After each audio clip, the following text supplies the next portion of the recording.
Morning was an idea that was brewing from the beginning of the week. For those of you who I'm sure, I can't imagine, unless you were living in a rock somewhere in a cave, somewhere that you wouldn't have heard at least pieces of it. I personally did not see the entire thing. I didn't want to, but I wanted to share some ideas that I think come out from it. What it is was the interview that Oprah Winfrey had with the royals in exile, their Hollywood-like Elba that they're living in the sunny hills of Los Angeles. Perhaps the least redeeming element of the interview that both Harry and Meghan had with Oprah Winfrey, the least redeeming element, as someone noted, was the image of multimillionaires fighting with the billionaire. That having been said, the appeal that the royal family has in a broader context of human life lays bare, I think, something which is not ideal within us. In other words, when we look, and certainly with some degree of fascination, with the lives, the trials and tribulations, and the exotic nature of royalty, it reminds us with some allure that there are people who exist in the world who don't have to work for anything they have. That they get what they have merely by measure and by nature of who they are born to. And so you're brought into this world and you're brought into a life that is overwhelmed with luxury and with a tendency to it, and that there's absolutely nothing you have to do to earn it other than you have to continue breathing. Now, this idea of royalty and the allure of it, there's actually a fancy name for it. It's called, and you're going to be tested on this at the end, it's called primogenitorism. It's a great icebreaker at a bar. We don't go to bars anymore, but at the Passover Seder, you can feel free to use it because the Egyptians were kind of champions of primogenitorism. Primogenitorism basically says that how you were born determines how you live.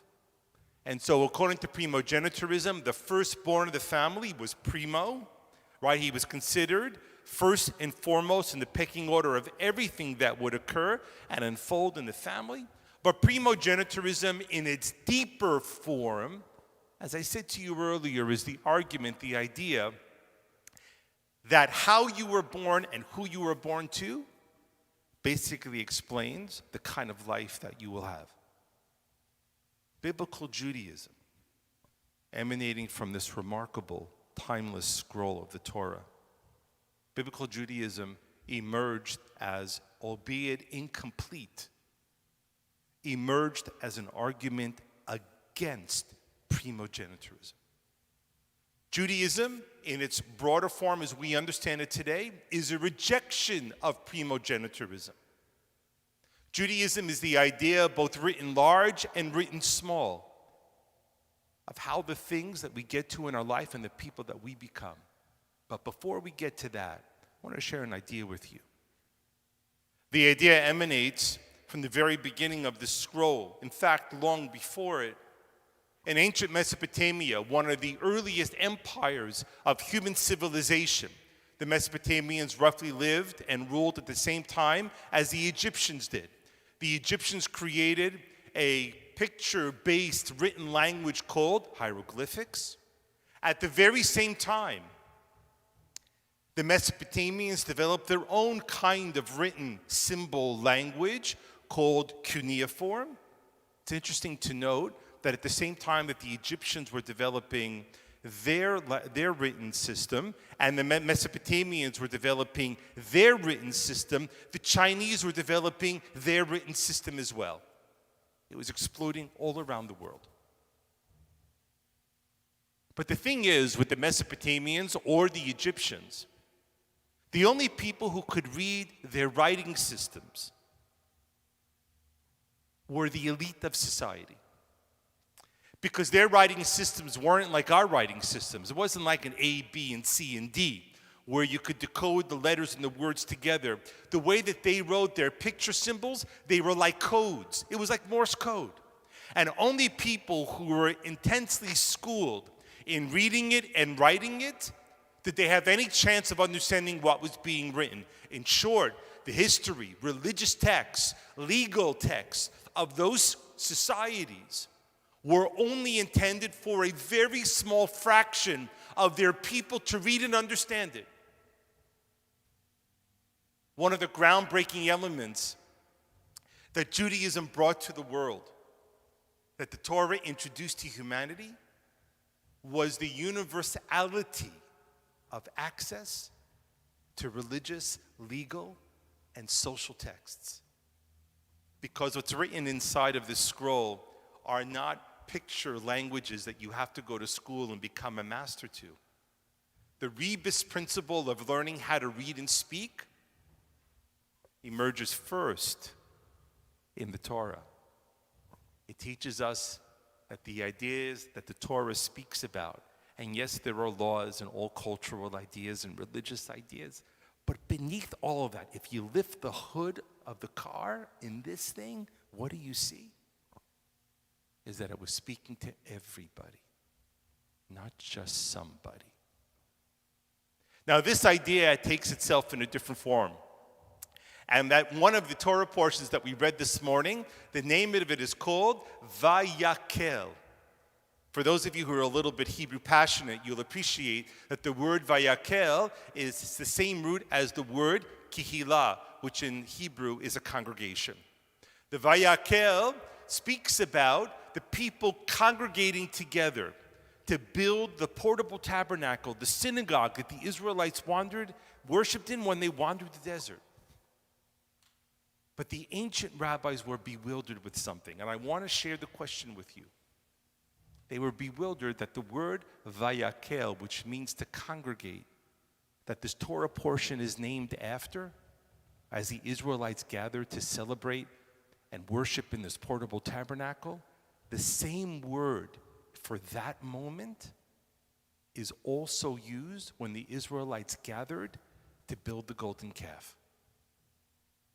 And those ancient rabbis were bewildered as why would the text of the Torah use the word for congregating, for building the tabernacle and worshiping in it, in other words, worshiping God in the right way, and that same word is used when the Israelites gathered to melt their gold to build a golden calf, which essentially was an act of idolatry, of idol worship, everything that the Torah nearly argues against.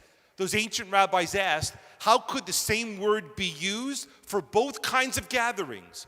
The truth of the matter is, in English, when people are gathered together for bad things, we call that a mob.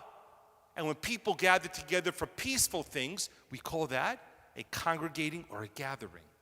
We use different words to describe and explain the intentionality between and why people gather to do certain things. So once again, those ancient rabbis asked, why do they use the same word? The intentions were different. And the ancient rabbis concluded the discussion by saying,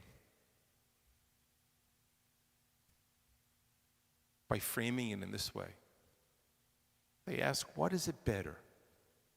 Is it better to live in a city where everyone follows religious law to the nth degree in a punctilious fashion, but no one gets along with each other? Or is it better to live in a city filled with idol worshipers, but everyone is harmonious with one another? It's a good question. And those ancient rabbis answer, better we all long to learn how to live together and live in a city of idol worshipers. Because ultimately, that's what God wants us to do, is all of us to learn how to live together. What this idea is, in short, telling us and teaching us is that Jewish tradition points human life not in believing that where we come from has any measure or importance about the people that we become. What Judaism is trying to realize and teach us is that we become the people that we are as we work together with each other, that we are a collective, not a set of unique individuals, but we are built together as a people, that our lives are determined not by where we come from, but where we go to together. As I reflected upon that this week, as I looked at the interview, I reminded myself how distant and far the Jewish ideas from the spectacle that was playing out on the screen. And in truth, all of us are noble if we direct ourselves to noble intentions. Just a program note of sorts, and that is next week, and I hope you tune in, we will have a reflection on Israeli elections, part 4.